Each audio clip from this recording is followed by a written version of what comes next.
अस्सलामुअलैकुम my family. मैं हूँ नूर और आप देख रहे हैं डीएन फूड सीक्रेट्स। और आज हम मटन कढ़ाई गोश्त बनाएंगे। तो चलिए दोस्तों शुरू करते हैं। बिस्मिल्लाहिर्रहमानिर्रहीम। तो सबसे पहले हम एक प्रेशर कुकर लेंगे और इसमें आधा किलो गोश्त शामिल कर देंगे, जो कि मैंने अच्छी तरह से काट के धो लिया था।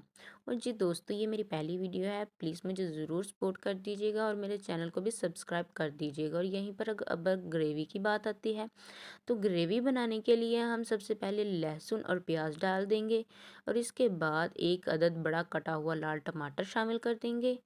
और यहीं पर हम 5 से 6 अदद कटी हुई सब्ज मिर्चें शामिल कर देंगे।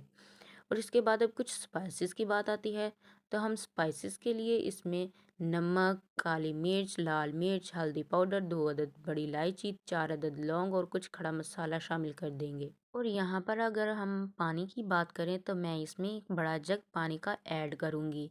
आप अपनी मर्ज़ी से कम या ज़्यादा कर सकते हैं। अगर आपका गोश्त ज़्यादा है तो आप इसमें पानी ज़्यादा शामिल करेंगे, अगर कम है तो कम शामिल कर देंगे। और यहाँ पर मैं आज आपको इसके अलावा गोश्त को चटपटा और मसालेदार बनाने के लिए कुछ टिप्स एंड ट्रिक्स बताऊंगी। तो चलिए दोस्तों, अब मैंने इसको गोश्त को वेट लगा दिया और ये देखें जी, 25 मिनट के बाद गोश्त हमारा गल चुका है, लेकिन अभी इसमें पानी है।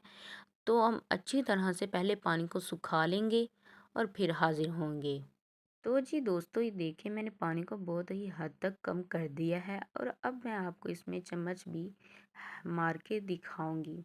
ये देखें दोस्तों, माशाल्लाह कितना खूबसूरत लग रहा है गोश्त।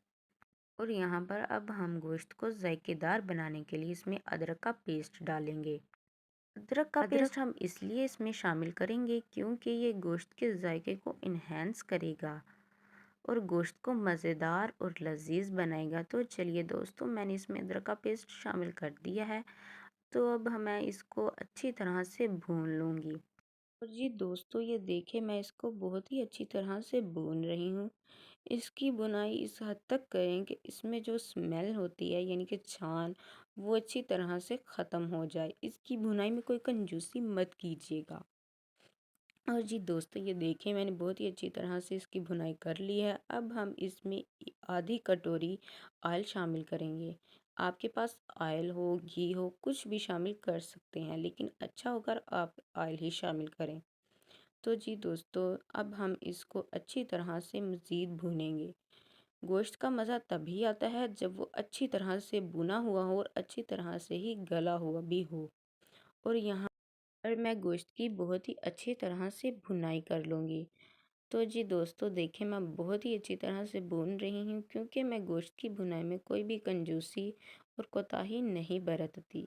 और आप भी गोश्त की अच्छी तरह से भुनाई कर लीजिएगा। तो जी दोस्तों, ये देखें मैं बहुत ही अच्छी तरह से गोश्त को भून लिया है और अब हम इसमें थोड़ा सा पानी शामिल करेंगे। पानी शामिल करने का मकसद ये होता है कि जो इसमें छान और वो जो स्मेल सी होती है वो ख़त्म हो जाती है। मैं इसमें 3 से 4 मरतबा, आप जितनी भी मरतबा, या 2 से 3 मरतबा इसमें पानी डालकर इसको अच्छी तरह से भून लीजिएगा, ताकि जो स्मेल है वो ख़त्म हो जाए और खाने में भी लजीज लगे। और ये दोस्तों देखें, मैं अभी तक इसकी भुनाई ही कर रही हूँ ताकि जो मेरा गोश्त है वो बहुत ही अच्छी तरह से सॉफ्ट और जायकेदार हो जाए। ये दोस्तों देखें, मैंने अच्छी तरह से इसको भून लिया है और अब कुछ सीक्रेट्स मसालों की बात आती है। और मैं इसमें 1 चम्मच गोश्त मसाला डालूंगी। गोश्त मसाला डालने के बाद मैं इसमें सिरका डालूंगी, वो भी ½ चम्मच। सिरका डालने से इसका जो जायका है वो बहुत ही लजीज और अच्छा होता है। ये ½ चम्मच मैंने सिरका डाल दिया और आधा ही चम्मच मैंने इसमें चिली सॉस डाली है। और इसके बाद यहाँ पर मैंने आधा ही चम्मच सोया सॉस भी डाली है। ये तीनों चीज़ें डालने से इसका जो चटपटा जायका है वो बहुत ही बढ़ जाता है। और यहाँ पर फिर मैं मज़ीद इनकी अच्छी तरह से भुनाई कर लूँगी। गोश्त की भुनाई हम तब तक ही जारी रखेंगे जब तक कि वो जो मसाले डाले हैं वो इसमें अच्छी तरह से मिक्स नहीं हो जाते और गोश्त में इसका जायका नहीं आ जाता। और मैं इसकी बहुत ही अच्छी तरह से मज़ीद भुनाई करूँगी ताकि जो ये हमारा गोश्त है वो अच्छी तरह से ऑयल छोड़ दे।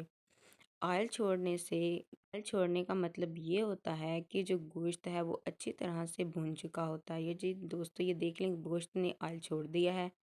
अब मैं इसमें 1 कटोरी पानी डाल दूंगी। पानी डालने से हमें एक जो थिक सी ग्रेवी होती है, ये जिसे शोरबा कहते हैं, वो हमें हासिल हो जाएगा। तो जी दोस्तों, ये देखें मैंने पानी डालकर इसके ऊपर एक ढक्कन भी लगा दिया है ताकि जो गोश्त है अच्छी तरह से सॉफ्ट और मज़ेदार हो सके। और जी दोस्तों, ये देखें 5 मिनट तकरीबन गुजर चुके हैं। और जी ये देखें माशाल्लाह, मेरे अल्लाह की शान, उसकी नेमतें, रहमतें, बरकतें जो उसने दी हमारे हाथों में ताकि हम बनाएं और आप तक इन मज़ेदार और लजीज खानों की रेसिपी पहुंचाएं। और अब मैं इसमें थोड़ा सा हरा धनिया शामिल करूंगी। तो जी दोस्तों, देखिए मैंने इसमें थोड़ा सा हरा धनिया शामिल किया है। और चलिए फाइनल लुक की तरफ। तो जी देखें दोस्तों, अब मैं गार्निश के लिए इसको धनिए से और अदरक से गार्निश करूंगी। वीडियो अगर पसंद आई हो तो लाइक, फॉलो, शेयर और सब्सक्राइब मेरे चैनल को ज़रूर कर दीजिएगा। अल्लाह हाफिज़ दोस्तों।